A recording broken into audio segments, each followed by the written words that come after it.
Decidí abrir la relación y mi pareja se marchó.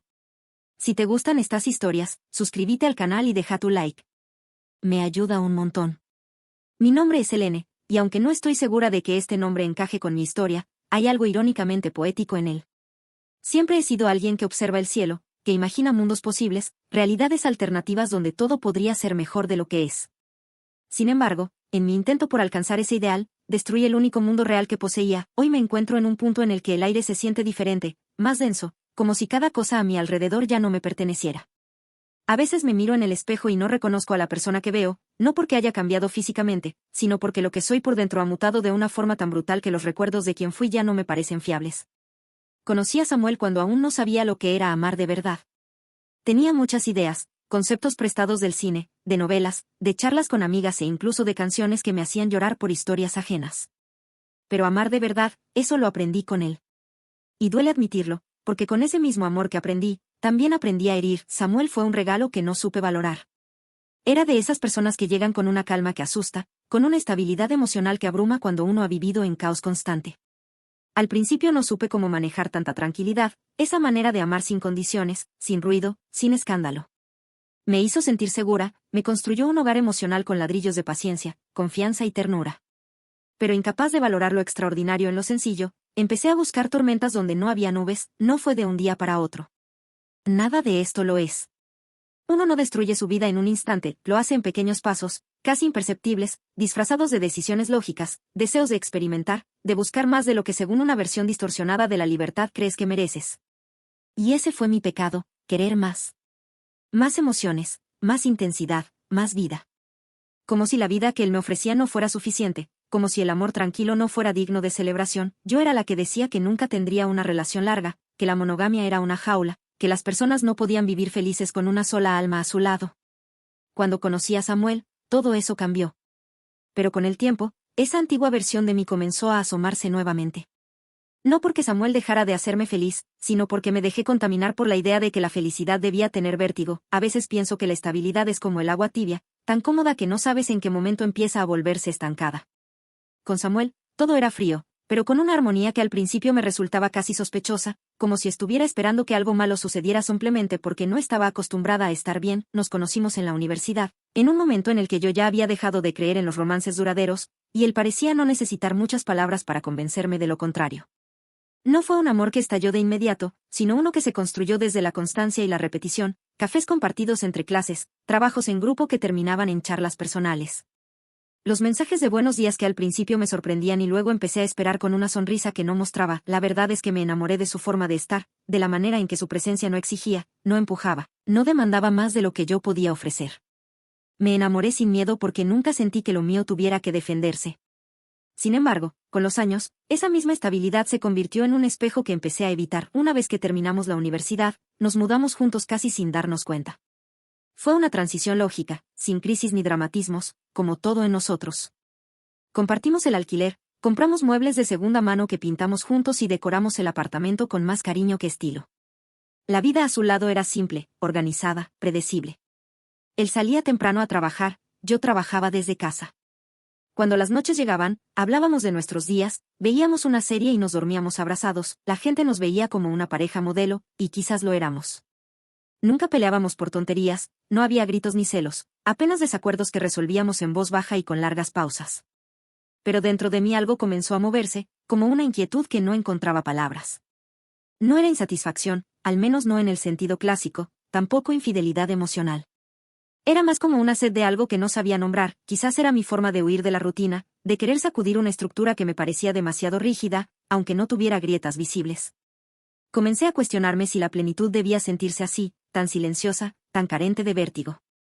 Había días en los que me despertaba con una nostalgia inexplicable, como si recordara algo que nunca viví, un tipo de amor más impulsivo, más físico, más intenso. Me sorprendía a mí misma pensando en experiencias que jamás tuve, sintiéndome como los protagonistas de vidas ajenas que veía en redes sociales, relaciones llenas de conflictos y reconciliaciones apasionadas, viajes improvisados. Decisiones impulsivas. Me sentía ridícula por tener tanto y querer otra cosa, por no conformarme con lo que muchas personas buscan desesperadamente. Sin embargo, no podía evitarlo, no sabía cómo hablarlo con Samuel sin herirlo, sin parecer ingrata. Él era tan bueno conmigo, tan atento, tan presente, que cualquier intento de expresar mi confusión se sentía como una traición. Así que guardé silencio. Y al callar, alimenté una fantasía que creció como una hiedra en mi interior, trepando por los muros de mi vida hasta no hablar lo esencial. Me convertí en experta en disimular, en sostener la sonrisa en la cena mientras mi mente divagaba por caminos que me avergonzaban, y así llegamos al punto en el que mi curiosidad comenzó a convertirse en peligro. No sé en qué momento exacto se instaló la idea de abrir la relación. No fue una conversación con alguien, ni una serie que vi, ni un artículo que leí. Fue como una semilla silenciosa que creció en mis pensamientos cuando menos lo esperaba. Al principio se disfrazaba de simple curiosidad. ¿Cómo sería estar con alguien más sin que eso significara que dejaba de amar a Samuel? ¿Es posible amar a una persona profundamente y a otra sin necesitar algo diferente, algo nuevo? Me repetía que no era un deseo de reemplazarlo, sino de explorar. Que la fidelidad no siempre debía ser sinónimo de exclusividad. Que lo que sentía no era falta de amor, sino una búsqueda personal, un crecimiento emocional. Me envolví en discursos que me justificaban, en ideas que encontraba en videos, podcasts, comentarios. Me convencí de que no había nada malo en querer más, en buscar una forma de amor que se ajustara a lo que yo era en ese momento, pero en el fondo, también sabía que había una parte egoísta que no estaba lista para renunciar a nada. Por supuesto, no lo hablé con él de inmediato. Me tomó semanas, quizás meses, encontrar la forma de insinuarlo.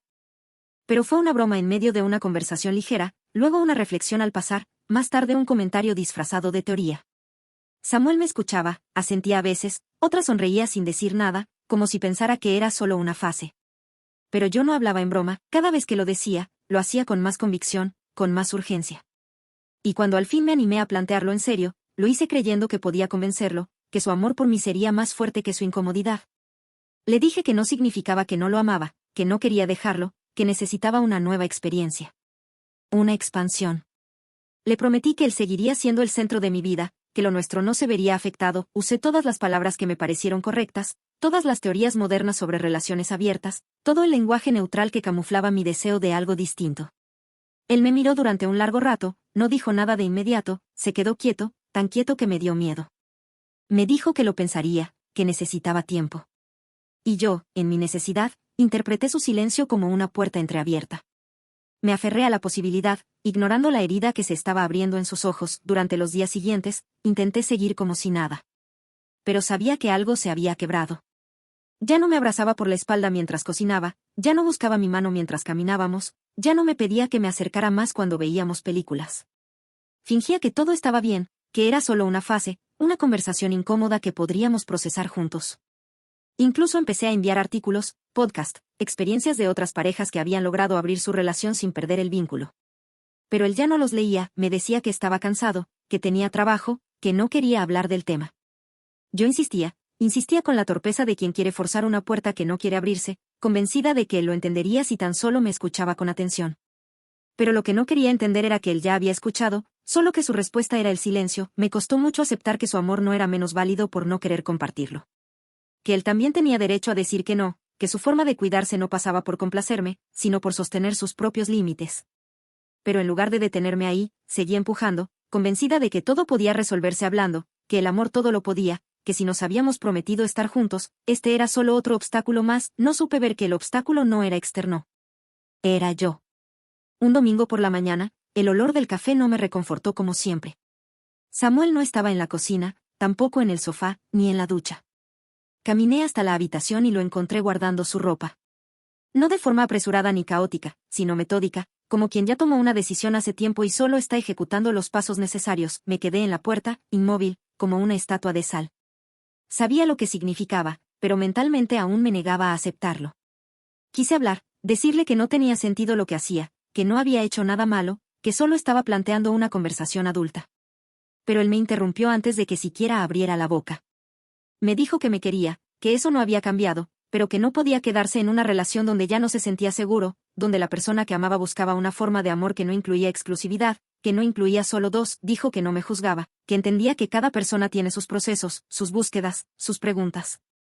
Pero que él ya no podía vivir con la incertidumbre de si yo estaría con alguien más, si volvería a casa habiendo compartido algo íntimo con otro. Que él no quería amar con condiciones ni con reglas nuevas. Que su forma de amar era entera, cerrada, sin compartimentos.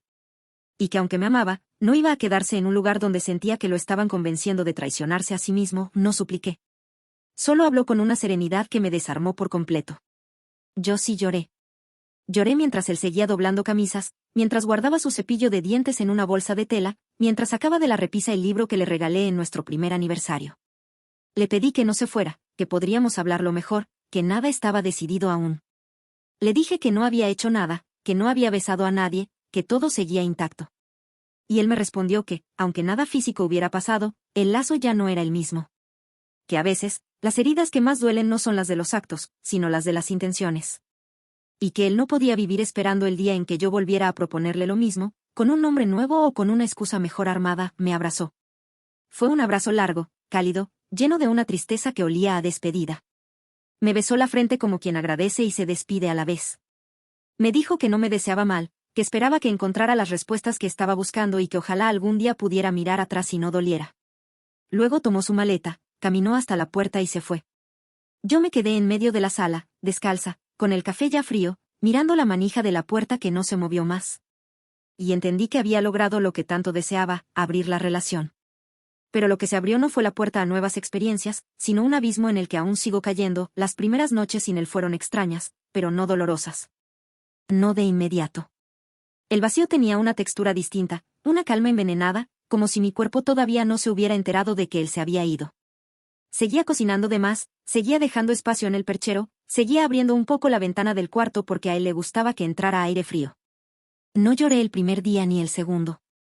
Me movía como si todo fuera temporal, como si Samuel estuviera en casa de un amigo, en un viaje corto, como si fuera a volver al final de la semana y me abrazaría por la espalda mientras hacía café. Las cosas seguían sin usarse y el armario, medio vacío, me gritaba todos los días que no había marcha atrás.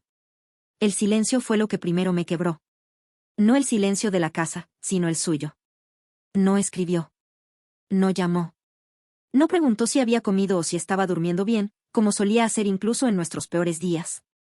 Era un silencio total, no como castigo, sino como una forma cruel de sinceridad. No quería saber de mí, y entonces, el dolor me alcanzó como una ola que se había estado formando lejos, pero que al tocarme me arrastró con una violencia que no esperaba.